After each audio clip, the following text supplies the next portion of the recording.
Hello YouTube, this is Morgan, Airspeed Prime here to basically start off a new series of videos on my channel. I've probably talked about this before in previous videos and I think people really like the idea. What it's going to be is this is going to be the start of my effectively, my kind of Avatar kind of rewatch slash Avatar in review, I suppose is what the series is going to be called.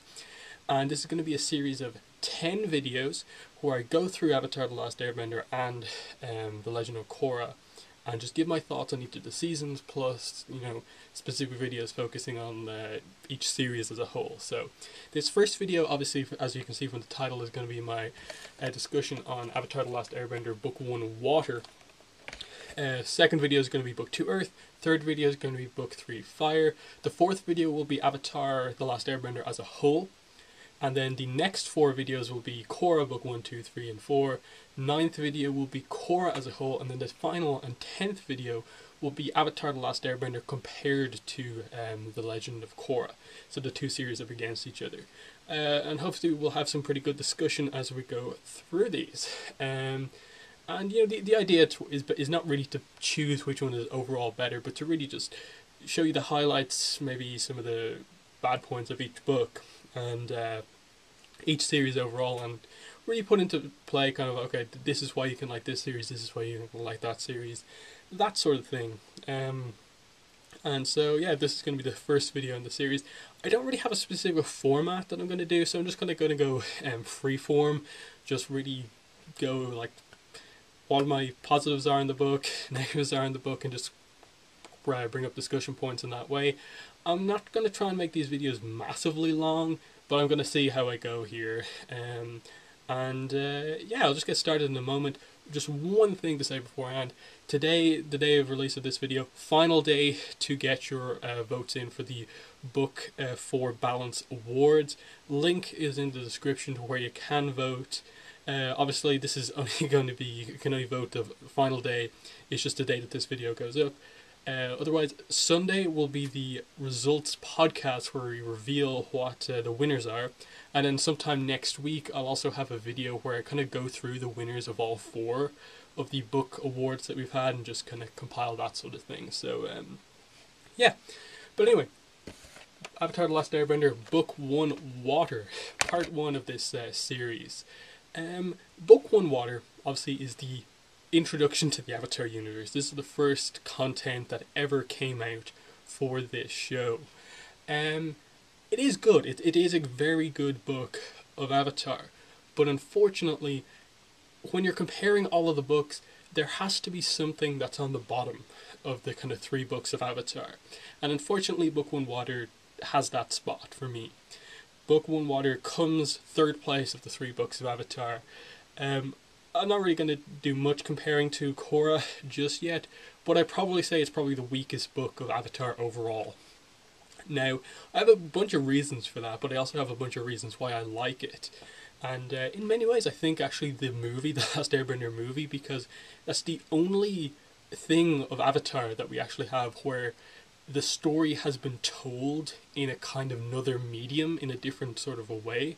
And I think that movie shows that it's kind of hard to just get the story from this book and just create it into a solid movie.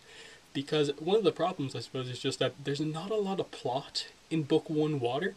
It gets the general story into play, but fundamentally the plot is just Aang and friends have to get to the Northern Water Tribe so Aang can learn waterbending. Stuff happens along the way, but primarily it's go to town here, meet new people, go to town here, meet new people, find out a little bit of plot around the midway point of the book, and then arrive at the Northern Water Tribe and have big action set piece happen.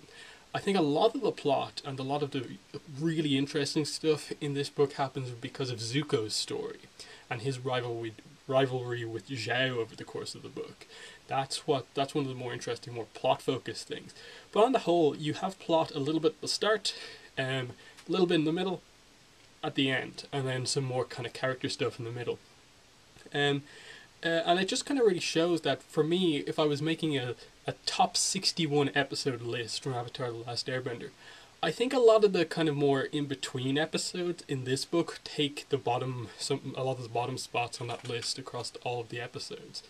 And not because they're bad, but a lot of these episodes are important because they introduce some of these characters who become important later on, but because just on their own, they're not. There's not the most to them as episodes. It's just like, okay, this episode they find a waterbending scroll.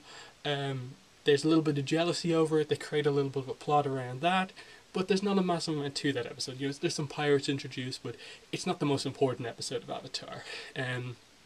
Even an episode that I think is really good in this book, episode 5, The King of Omashu, I love King Bumi. I think he's one of the best kind of more minor characters in the series.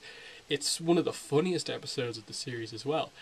But it's definitely not the most important episode. Like, there's not a massive amount to the episode. There's some really hilarious moments. And it's kind of like, it's the episode where you really first hear the name kind of Fire Lord Ozai. He's the main villain. But it's kind of just introduction to Bumi. Aang has a past with a bunch of characters, and we're going to see this over the course of the book. And some crazy antics ensue. It's not as important as, say, most of the episodes of Book 2 Earth or Book 3 Fire.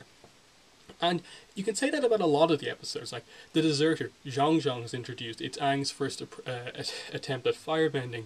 He makes a mistake, and he doesn't want to do it again. That's actually pretty important. But the episode itself is kind of like, okay, a lot of stuff is happening here, but again, I wouldn't say it's the most important one. Especially episodes like The Great Divide and Battle of the Water Tribe, you kind of go, okay, yeah, that's not really the most important episode. But I can see what you're doing here. You're introducing a lot of the minor characters who will eventually come back here. And in a way, kind of, this book, what you will say is it's the setup book.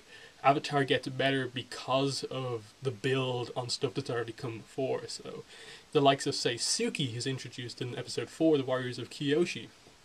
She gets really important as a character because she had like a solid introduction in this episode. But a lot of the kind of more depth from her character only really comes out in her later appearances in the series. So it says a lot that, I think the creators have even said that, like, they didn't even plan to have Suki appear again in the series after that first episode, but because the fans liked her so much, they brought her back.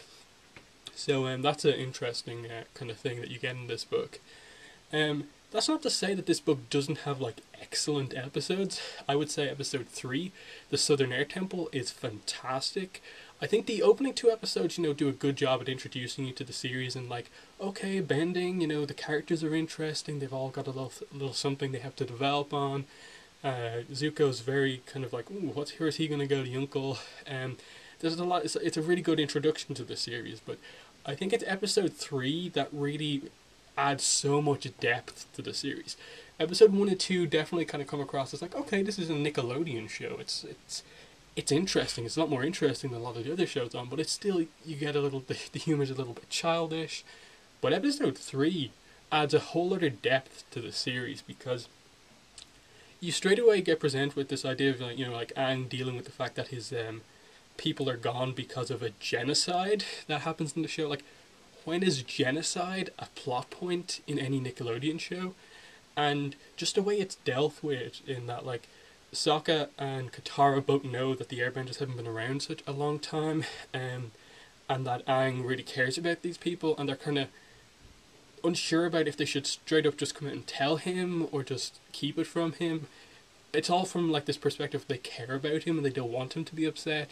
And then eventually the way he finds out just makes it so bad. And you don't blame Katara and Sokka for it, but you really feel for Aang when he just kind of like, he's chasing Sokka around, searching for the lemur who eventually becomes Momo, and he encounters the kind of corpse skeleton of his former master, Monk Gyatso. It's an incredibly emotional moment because it presents this whole idea of the Avatar state, and how if Aang is ever overcome with emotions, this thing can happen where he just loses control of himself, and even though he cares about the people around him, he nearly hurts Katara and Sokka because he's so upset about losing other people, and presents just Aang's real kind of character kind of flaw here, with that he gets too attached to the people that he cares about and stuff like that, which maybe isn't the best thing to have as an airbender, maybe not the best thing to have as an avatar.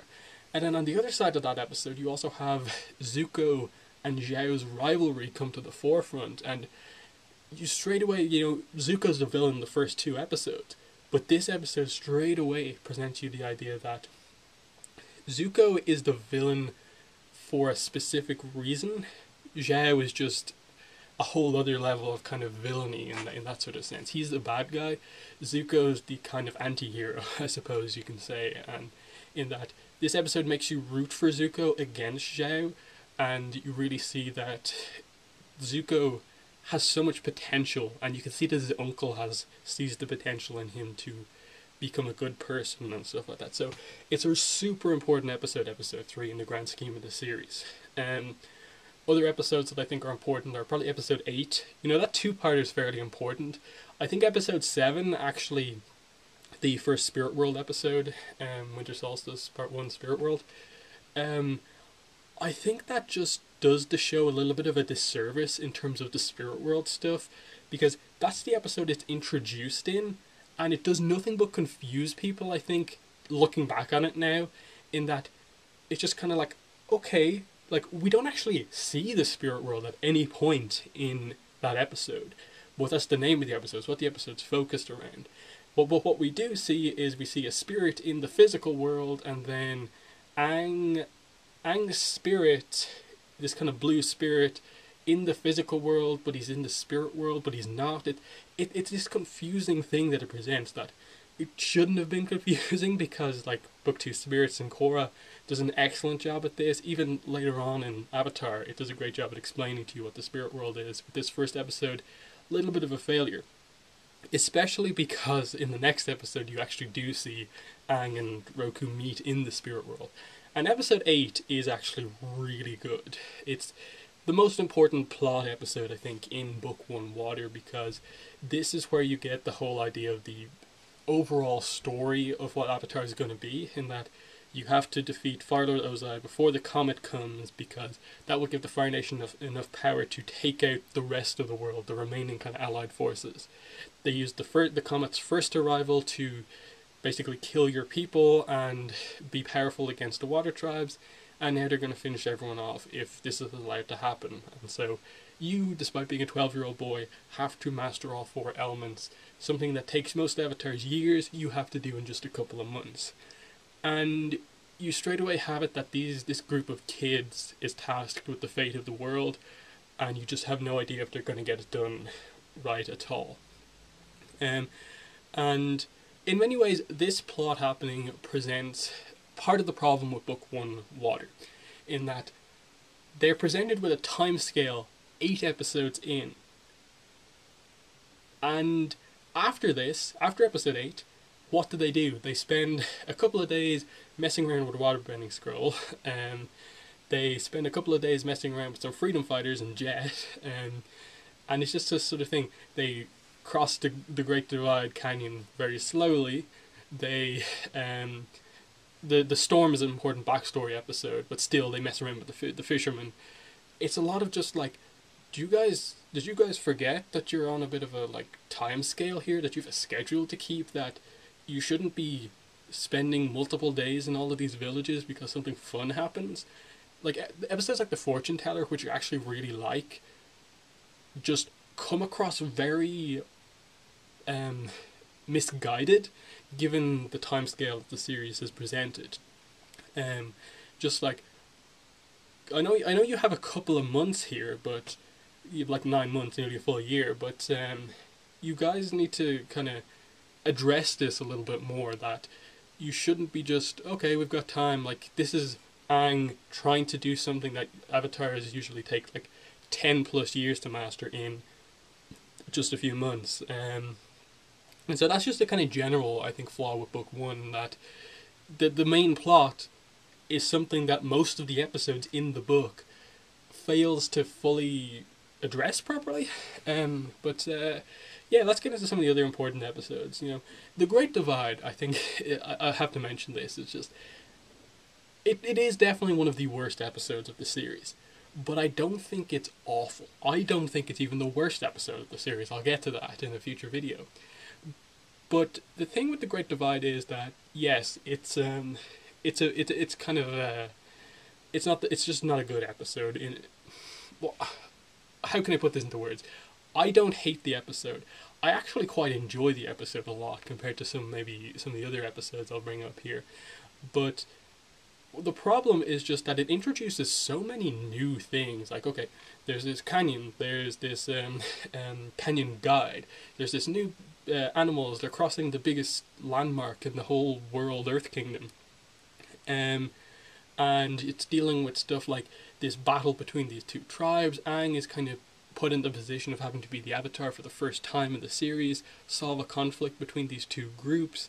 The groups present this interesting backstory on themselves, that one tribe thinks this happened, the other thinks this happened, and then Aang comes up with this kind of like lie about how to resolve it, and it's just kind of like, okay, I get what you're going for here, and it overall I think manages to have a nice theme to it, and that Aang is kind of like saying at the end, yeah, I lied to them, but the reason I did it is because neither of these tribes actually know their own history.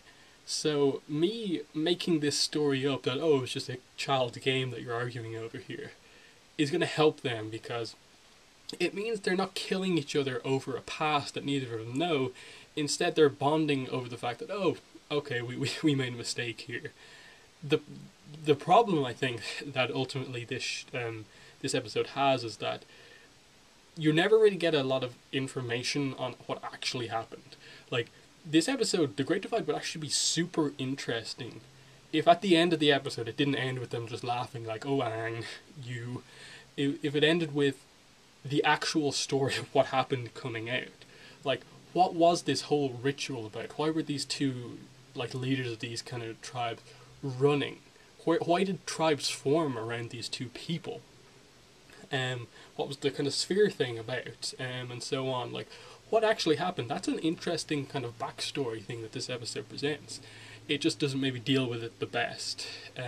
But overall, I like that Aang is dealing with the fact that he has to be the kind of the neutral in the situation, and he and the Canyon Guide have some advice about that. That's a pretty nice thing to have.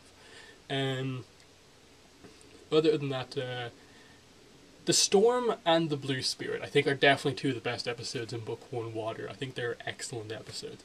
Just getting the backstory on what Zuko and Aang are about is super important, primarily because they're the only two episodes where you really get a lot of time to just address what the two are actually about here, and that you find out in this episode that Aang is the reluctant Avatar, that the reason he, didn't want to be the Avatar in the first place, the reason he was in ice is because of his flaw, that he is too attached to people, and finding out that the other monks were gonna take him away from Gyatso was enough to make him kind of run away from his role as the Avatar, which led to him being trapped in ice, and all of this other stuff going wrong, and that, you can't really blame him specifically for the war going so wrong, but at the same time, the war happening when it did accelerated things, and that he was told that he was the Avatar before most Avatars are told.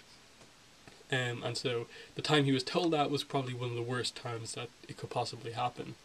And then with Zuko, you get the amazing kind of backstory about how his scar comes from the fact that he disagreed at a meeting, saying something very reasonable and something that makes him a better leader than almost anyone at that actual war meeting. That you can see what Iroh sees in him, and that's the sort of potential that he has if he was to become Fire Lord, and that he's not just this cruel dictator sort of guy. He actually cares about everyone in many ways, and the fact that his father treated him so cruelly for trying to protect other people from his nation just really had a huge impact on him. And then obviously later on you get the explanation of what happened to his mother and stuff like that, but just finding out that his father was the one who scarred him, and like his sister took such great joy in seeing this happen, is such an interesting dynamic, that he's banished because of this kind of mistake he made speaking out at the wrong time in a meeting. And he's just trying to restore his honor when in fact he is one of the more honorable people from the Fire Nation, full stop, but because he has this whole issue with his father, it just comes out. it's super interesting, super complicated, and just well done. But again, a lot of the actual exploration of this happens in later seasons. Here it's just kind of introduced to us primarily. Um, and then the Blue Spirit is an important episode because it's Aang and Zuko really kind of not just being enemies whenever they come into contact with each other, but actually showing so much potential as teammates. And then especially that scene at the end, just the whole scene between them in the forest where I kind of wish we could be friends, and Zuko, because he's still dealing with all of this stuff, just can't bring himself to fully kind of accept this, that he has to capture the Avatar to restore his honor. He can't be friends with the Avatar. But if it really fits in the whole theme of the arc, that Aang is just this kind of hopeful person, and Zuko has so much development to do before he actually gets to the point where he realizes that this is the guy whose side he should actually be on. It's really well done. And yeah, and then really a lot of the other best episodes I think are definitely 18, 19, and 20, like the Waterbending Master and then the two Siege of the North episodes. They end this season exceptionally well. Like I think the finale is just really well done, and basically everything that happens in the Northern Water Tribe is really well done. The whole Sokka Yue romance, the I suppose true introduction of the spirit world stuff with Tui and La as the kind of Moon Ocean spirits, and then just the big invasion happening all this time while Zhao tries to have Zuko assassinated. Zuko's going undercover, and you see his vendetta against Zhao growing, all leading up to just this amazing sequence where Aang's in the Avatar state combined with the Ocean Spirit.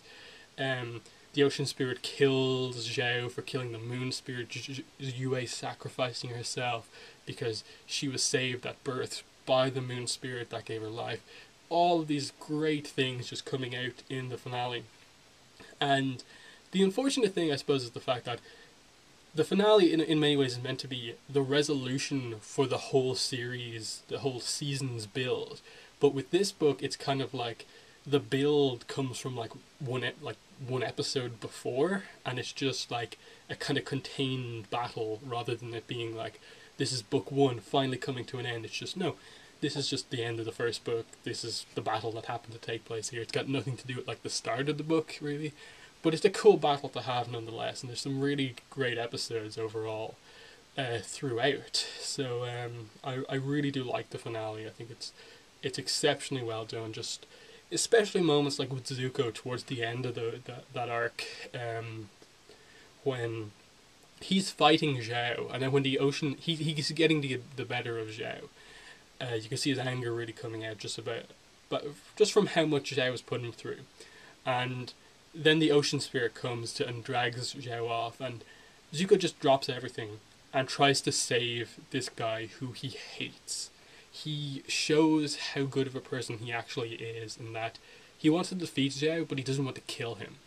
He just wants to kind of prove to Zhao that he's better, but he doesn't want Zhao to die. But obviously you see how powerful the spirits are here, you see how powerful Aang is, and just big victory in this kind of, it's a hopeful ending to the first book, and really well done, because by the end of this book you have Katara as effectively a master waterbender, you have Aang has now mastered 2 elements, Sokka has kind of grown as a warrior / leader a little bit, and you can really see some progress. The problem is obviously that it hasn't fully happened yet. A lot of Sokka's stuff doesn't happen until book 2, when he's a little bit better, book 3, and stuff like that. And overall, it's kind of one of those things where it kind of really highlights that maybe Katara's main arc in this show is actually just this whole issue with her mother, and it isn't resolved until book 3. Sokka's arc is him becoming a warrior leader. That isn't fully resolved until book 3 as well. So you have that the 2 Water Tribe siblings kind of their primary kind of arcs over the course of these 2 books, they're kind of romance a little bit, and just improvement of skills, while Zuko and Aang have the more complex arcs about friendship, Aang being the reluctant avatar, Zuko with just making the right choices and stuff like this. But it works out really well. You know, Zhao, definitely not the most interesting villain in all of Avatar, but he works just to be that foil to Zuko and that overall villain to show that Zuko is not the main villain of the series and stuff like that. And just overall, it kind of just shows that it's a nice dynamic that you have here. And the ending of the book works well with the introduction of Azula, who is probably the most interesting villain in all of Avatar, The Last Airbender. Yeah, let's move on to some more kind of specific talking points about the book. One negative I suppose I would have, and this is where I'll bring in The Last Airbender movie as a kind of talking point, is that I think The Last Airbender movie did Aang learning waterbending better than the show.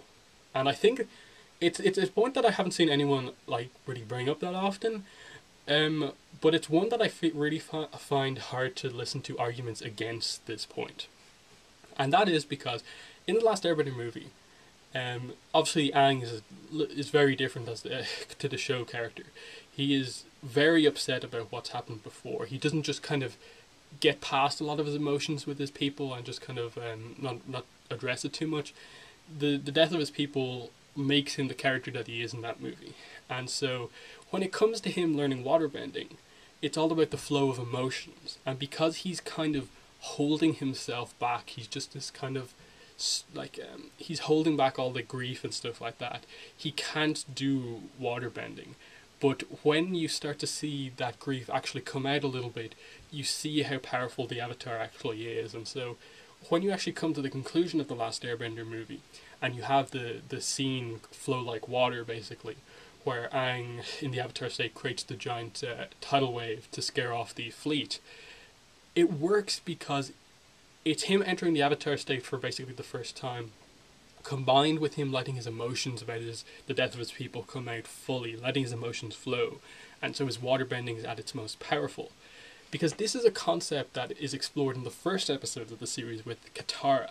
She finds Aang because she gets upset at Sokka being sexist, and that's why the ice breaks and they find Aang. It's something that's not really addressed really at any other point in the whole series, apart from maybe, you know, Katara's Southern Raiders. You can see how powerful she is because she's angry. But after that, not really. And I really feel they missed a beat in the show with basically just having Aang be really expert at waterbending from day one, that he has no problems with it, he can let his emotions flow, he just, you know, because of his character, Katara's more hardworking and she masters it before Aang, and Aang, despite being a kind of like a prodigy, takes a little bit more time to master it. I think, you know, given like the troubles he has with earthbending, the issues he has around firebending, it would, to me, it adds so much more that he actually has some sort of an issue with waterbending relating to the flow of emotions, and maybe address the fact that he's lost a lot of his people, address the fact maybe the relationship with Katara and stuff like that, address more the emotions of the situation. I think that was a missed opportunity, and I think The Last Airbender movie, you know, as much as there's so many criticisms about that movie, it did the kind of key arc of Aang reasonably well, even if Aang wasn't characterized that well over the course of that whole movie. I found the emotional arc of waterbending very effective in that movie. But yeah, that was well done. And, you know, what else is there to really talk about this book? You know, it just mainly comes back to the point I made towards the start of the video. It's just that the problem with this book is that not every episode is the most important episode. In book like 2 and 3, all of the episodes, like, they're important in some way realistically. I'll talk about those more in the next 2 videos, but you know, with this book, there's definitely a lot of the episodes that will place lower on the episode list, and overall, that is the fact that brings book 1 down overall. It's got excellent episodes like episode 3, episode 8, episode 12, 13, 18, 19, 20, but the rest of the episodes, you know, they kind of vary from, like, you know, good, very good, but none of them are quite at that excellent level. And then there's a couple of more average episodes, like Bottom of the Water Tribe, Great Divide, and stuff like that, that are probably a lot of people's lower placed episodes. But it is very effective. You know, it introduces a lot of minor characters who come back into the series later on. Those kind of more kind of, you know, not important, less important episodes allow you to get a lot more of the character stuff out. Like Imprisoned is very good for Katara and so on. But overall, you know, this book is on the whole good, and it says a lot that, you know, like, you know, we wouldn't be anywhere if book one didn't exist. And the most impressive thing I suppose you can say about it is that people watched this and wanted more. They wanted so much more, and the show improves in book two, hugely in book two, and obviously ends very well in book three. And then Korra has clearly already taken the steps to improve from this. Like, you can sort of see the shaky start of this show, that this is a brand new show completely. Like, Mike O'Brien's first time doing a show themselves. And you can sort of see that they're starting it off slow. They're not going too crazy with the plot like they do in like book 2 and 3 and Korra. They keep the plot simple, focus on just introducing you to good characters and just making you enjoy seeing these characters interact on screen with a simple plot and, you know, interesting characters, as I said. So very successful, but unfortunately, you know, bottom of the 3 Avatar series, and probably overall bottom of all of the series as well, just because of general quality of episodes. So I'm basically going to end the video there. I'll just say in the comments, definitely let me know what your thoughts are on book 1. Do you agree, disagree with anything I said here? Where does book 1 of Water rank for you in the scheme of the series? Next week, I'm going to try and make these weekly, just because they are fairly long videos. I do have to, you know, sit down here for a while and kind of do everything. So I'm going to try and make these once a week, so it'll be over in 10 weeks. Maybe I'll do 2 some weeks when there's not as much going on, but that's a plan right now. Next week will be my review, in review discussion on book 2 Earth, so definitely look out for that. But for now, that's been the video. Thanks for watching, and bye.